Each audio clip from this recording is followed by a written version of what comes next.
ladies and gentlemen, this is Learn English Fast. Aha ni kuri Vuba, Icyongereza. Today, my friend, we are going to learn some confusing words. Uyu munsi tugiye kuba twiga amagambo ashobora kuba yakujijira. That is what you are gonna be looking at in these few minutes. Ibyo nibyo tugiye kuba tureba mu minota mikeya. We are going to learn confusing words. Before we learn these words, I want to let you know that if you want to learn English with us, we can teach you wherever you might be. We are here to teach you. If you are in USA, Canada, Europe, or any part of the world and you feel like you want to improve your English, we are just here for you. What you have to do is to contact us on 078-029-3112. We teach you via Zoom.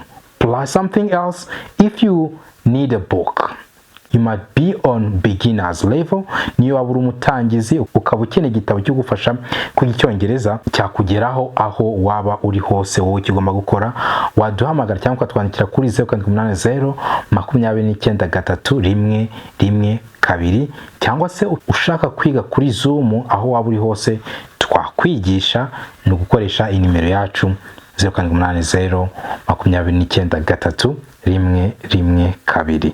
Ikindi, ushaka kudutera inkunga, you can use a Momo Pay. Wakoresha Momo Pay, amasomo yacu niba kunyura hari aho akugejeje, byaba byiza uduteye inkunga ukoresheje Momo Pay yacu. Ikindi nanone nshuti yanjye, twakubwiye yuko dufite ibitabo by'abatangizi, iby'aba bafite naho bageze, ibyo turabifite byagufasha kwiga Icyongereza neza. So that is it, my friend. Now we are going to be learning these confusing words. Tugiye kuba twiga aya magambo ashobora kuba yagutera urujijo, but before we do that, I have expression that I'm going to teach you. Mbere ko dukora ibyo, hari expression ngiye kumanza nakwigisha tubone twige easy confusing words. Iyi expression iravuga ngo when in Rome, do as Romans do. When in Rome, do as Romans do. Bivuze ngo ugiye burya sazi azirya mbisi. Mu yandi magambo, niba ugeze ahantu ugasanga hari umuco bafite, uwo niwe ugomba gukurikiza. Ubundi iyi expression tuyisobanura mu magambo yayo, when in Rome, iyo uri Roma, do as Romans do, ugomba gukora nk'uko ab'i Roma bakora. Ariyo mu Kinyarwanda twita ngo ugiye burya sazi azirya mbisi. Iyo ugeze mu muco w'abantu ugomba gukora uko usanze bakora. When you are in a new situation, act or do as the majority do. Ugeze ahantu hasa ugomba gukora ibyo usanze abantu benshi bakora. When in Rome, do as Romans do. Let's see an example. Reka turebe noneho urugero kugira ngo ushobore gusobanukirwa iyi expression. Example, urugero, you can say, when I arrived in Rwanda, ngeze mu Rwanda, I saw women wearing long skirts. Nabonye abagore bambara amajipo maremare. I started to wear long skirts as well. Nanjye ntangira kwambara amajipo maremare. You know what they say? Uzi icyo bavuga. When in Rome, do as Romans do. Igihe uri Roma ugomba gukora ibyo ab'i Roma bakora. When in Rome, do as Romans do. Ugiye iburya sazi azirya mbisi. When in Rome, do as Romans do. When in Rome, do as Romans do. Mu yandi magambo, uyu muntu ashobora kuba aravuye nko mu kindi gihugu yaza akagera mu Rwanda, yabona abanyarwanda bambara amajipo maremare nubwo bitakibaho cyane, nawe akabigana. Uzajya ubona kenshi hari igihe nk'abazungu bagera inaha ugasanga baguze amakanzu maremare cyangwa se amajipo maremare kugira ngo bisanishe n'abanyarwanda. Abazungu bakunda kubikora cyane. So that is example. My friend, I want to let you know that if you want to apply for DV lottery, Twagufasha. DV lottery, ukeneye amahirwe yo kuba wajya muri Amerika, we have a good team yagufasha neza cyane. If you want to try your chance, ushaka kugerageza amahirwe yawe, you can contact us on 078-029-3112 kuri nimero yanjye, cyangwa se you can use this number 0728-000-426. 7. You can use this number ukaduhamagara tukagufasha applyinga DV lottery ku buryo bumeze neza, ukagerageza amahirwe yawe yo kuba wajya kuba muri Amerika no gukorera muri Amerika. My friend, we are just here at your service. If you need us, we are here to make sure that what you need, you get it. Alright, this is it. Now let's start the lesson of today. None reka dutangire isomo ry'uyu munsi naguteguriye. Tugiye kuba tureba amagambo ashobora kuba yagutera urujijo, confusing words. We are going to start with the words advise and advise. Advise. Advise. Advise aba ari igikorwa cyo gutanga advice. Advice. Advise, it's an action of giving advice. Okay? Ni ukuvuga ngo advice ni igikorwa cyakozwe, noneho advise ni ugukora igikorwa. Tujyane neza. To advise ni ugutanga inama. Advice ni inama. Ayo magambo akunda kuyobera abantu. You can give an advice. Ushobora kuba watanga inama. You can give an advice. And you can advise someone by giving him an advice. Ushobora kugira umuntu inama, umuha inama. You can advise someone by giving him an advice. That is it, my friend. Advice. You can say, I have a piece of advice to you, my friend. I have a piece of advice to you, my friend. Nshuti yanjye, nkufitiye inama nshaka kuguhereza. I have a piece of advice to you, my friend. Okay.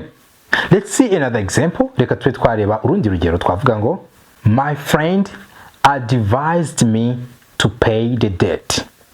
My friend advised me to pay the debt. Inshuti yanjye yangiriye inama yo kwishyura ideni. My friend advised me to pay the debt. That is an example. Another example, kuri advise. I would advise you to dress warmly.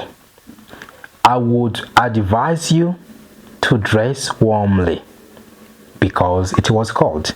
Nari kukugira inama yo kwambara imyenda isuse kuko hari hakonje. I would advise you to dress warmly because it was cold. That is advice. None reka turebe advice. You can say, my father gave me a really good advice. My father gave me a really good advice. Papa wanje yampaye inama nziza cyane. That's why I am a man. Niyo mpamvu ndi umugabo. My father gave me a really good advice. That's why I'm a man. That is it. Now let's see the other words. Reka turebe andi magambo ashobora kuba yagutera urujijo. Andi magambo ni accept and accept. Accept ni ukwemera ikintu. Accept, kwemera. That is accept. Noneho accept byo bikaba bisobanura excluded, ukuyemo. Accept. Reka tube twareba ingero. You can ask, ushobora kugera nk'ahantu hari igihe ugera ahantu hari ibicuruzwa bari gucuruza, hakaba hari uburyo butandukanye bubaho cyangwa se bukoreshwa wishyura, ukaba wabaza ngo, what form of payment do you accept? What form of payment do you accept? Bivuze ngo ni ubuhe buryo bwo kwishyura mwemera. What form of payment do you accept? Reka turebe urundi rugero dukoresheje accept. You can say, I accept your apology. I accept your apology. Bivuze ngo nemeye ugusaba imbabazi kwawe. I accept your apology. Reka turebe noneho kuri accept. Accept ibyo bisobanura excluded, ukuyemo. Let's see the examples. Reka turebe ingero. Ninavuze ku jambo accept ngiye kongera kurikoresha nankoreshe except. You can say we accept all forms of payment except credit cards. We accept all forms of payment except credit cards. Kandi hano mu Rwanda niko bimeze.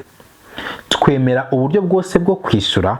We accept all forms of payment except ukuyemo cyangwa se uretse credit cards. Credit cards ubundi ntazo tugira. Hari uburyo bwa debit cards, hakaba n'uburyo bwa credit cards. Twe izo dukoresha hano mu Rwanda dukoresha debit cards. Debit cards ni iriya karita ukoresha ariko iriho amafaranga. Nuvuga kugira ngo ukoreshe debit card nuko uba ugomba kuba ufite amafaranga ku karita yawe. Noneho hakaba n'ubundi buryo bwa credit cards ukoreshwa nko muri Amerika, muri Canada, muri Europe n'ahandi.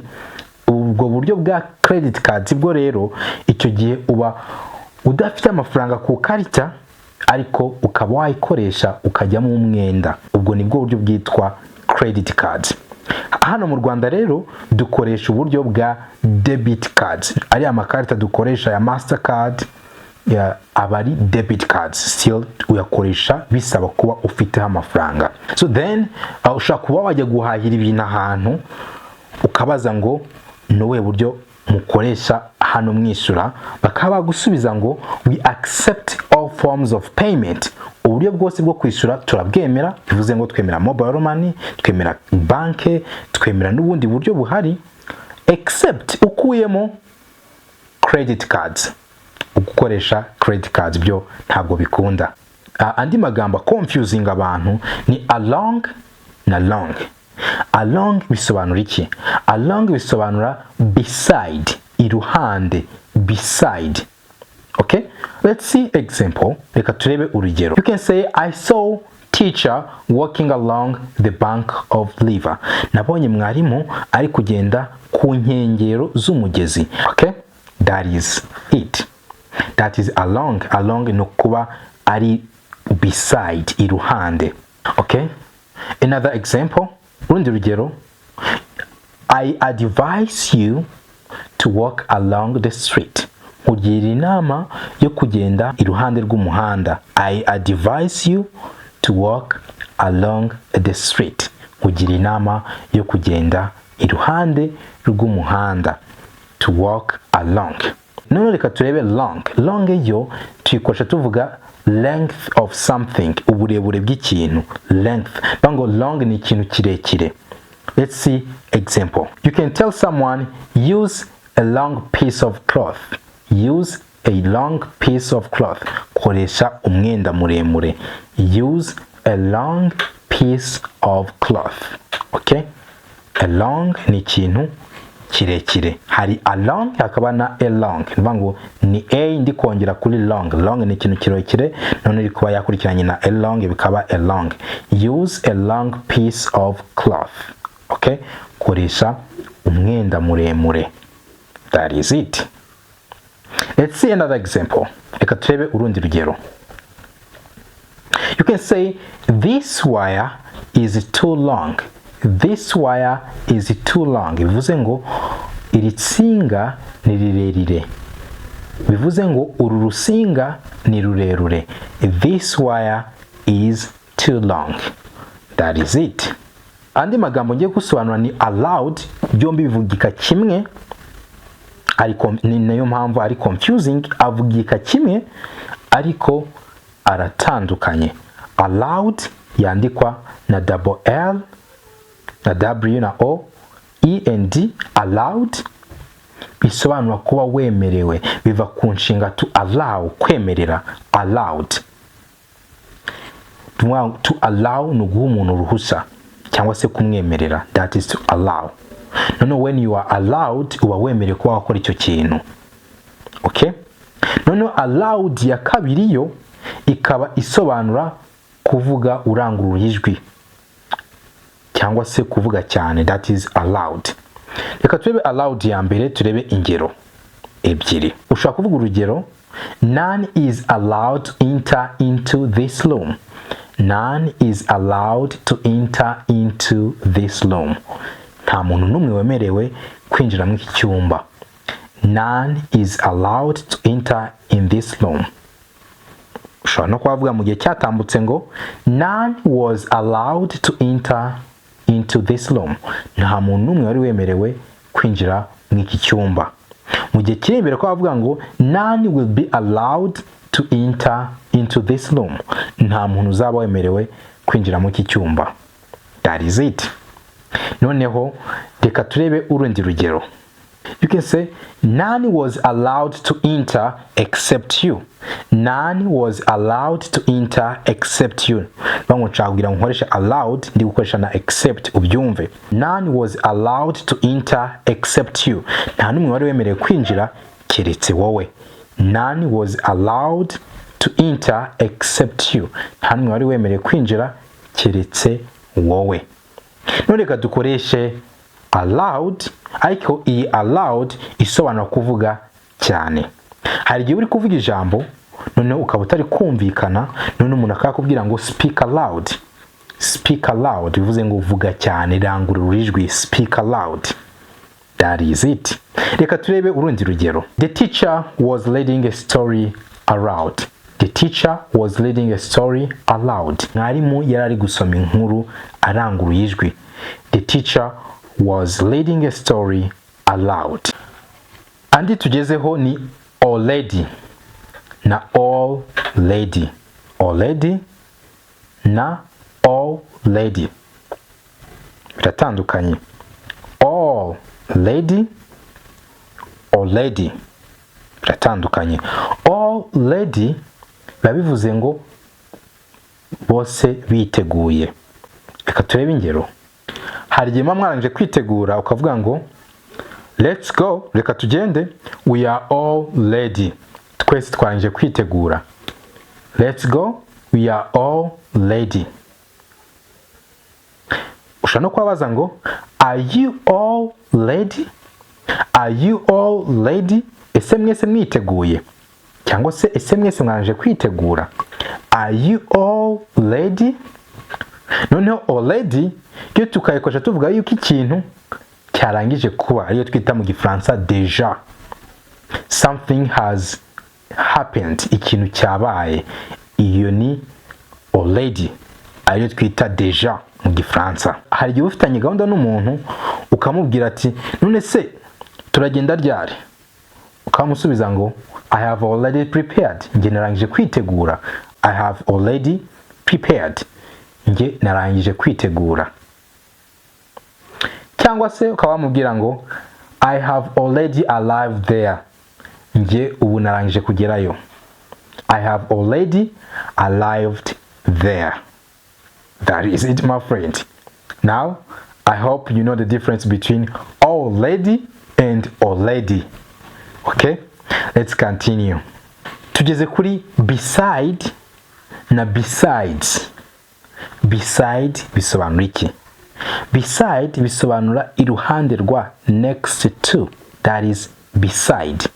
No, besides ifite s, besides bikaba bisobanura in addition, twongeyeho. Besides. Reka turebe noneho ingero kugira ngo ubisobanukirwe. Ushaka kubwira umuntu ngo come and sit beside me.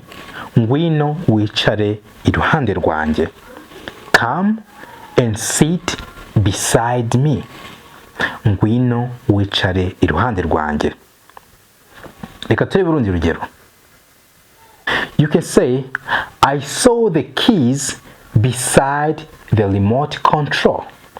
I saw the keys beside the remote control. Nabonye imfunguzo iruhande rwa telekomande. I saw the keys beside the remote control. None reka turebe ingero kuri besides. Besides iyo tuyikoresha tuvuga in addition, nabikubwiye bisobanura ngo twongeyeho cyangwa se ikiyongeraho.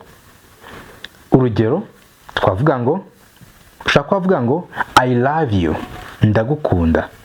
Besides I want to marry you. Nikiyongera kuri ibyo nshaka kukurongora. I love you. Besides I want to marry you. that is besides. Let's see another example. Urundi rugero twavuga ngo we had good time together. Twagiranye ibihe byiza. We had good time together. Besides, icyongera kuri ibyo, we met with our old friends. Twahuye n'inshuti zacu za kera. We had good time together. Besides, we met with our old friends. Old friends ni nka ya nshuti ya kera mwamuranye igihe kirekire mutabonana. That is what we call old friends, cyangwa se inshuti zawe zo mu bwana, inshuti zo mu gihe cyatambutse kera cyane. Then we call them old friends. Andi tujye kurangirizaho ni father ibifite a zose zivukika kimwe, hakaba na father ibigizwe na u. Ngiye gusobanurira aho bitandukanye. Ubundi father ifite a isobanura kure ariko mu buryo bwa distance ushobora kuba wapima. Iyo niyo twita father. Okay? Kure, fa bisobanura kure. Noneho kure cyane birenze tukavuga father. Noneho kure cyane birenzeho cyane tukavuga, cyangwa se kure gusumba handi hose tukavuga the farthest. Okay? Noneho iyi father ifite a nakubwiye ko ikoreshwa kuri distance ushobora kuba wapima ku ngano, ariko kure ushobora kuba wapima. Reka nkwe urugero. You can say my grandparents live farther from us. Ngo basogokuru bacu batuye kure yacu. Bivuze ngo basogokuru batuye kure yaho dutuye. My grandparents live farther from us. If you want to know further news, ukeneye kumenya andi makuru, if you want to know further news, you can visit this website. Wasura iyi website. That is it. Iyo niyo father. Father ya kabiri igizwe na u, bivuga kuba hari urundi rugendo ushobora kuba wakora ariko mu bitekerezo, cyangwa se udashobora kuba wapima urupimye mu buryo bufatika. That is it, my friend. So this is learning fast. If you want to learn more English, do not hesitate to contact us on 078-029-3112. We are just here at your service, my friend. And if you feel like you want to support us, you can use our Momo Pay, and you can share our lessons to someone who you know want to learn or want to improve his or her English. I love you guys. Let's catch up next time. See you next time.